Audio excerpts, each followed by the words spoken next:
Tapos may will, na-scoop siya. Tapos nag-pray siya doon. Tapos ni-spit na ng big whale si Jonah. Oh, and then? Tapos Nag-obey na ba si Jonah? tapos nag-uwas sa Nineveh. Sa Nineveh.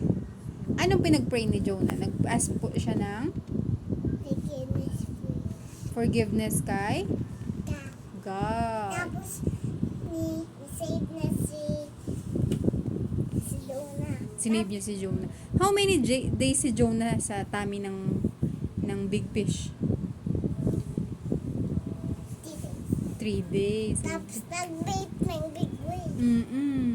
Tapos nag-come out na si Jonah. Si Jonah, and then nag-follow na siya Tapos nag-uwi sa Nineveh. sa Nineveh. Tapos nag-listen yung mga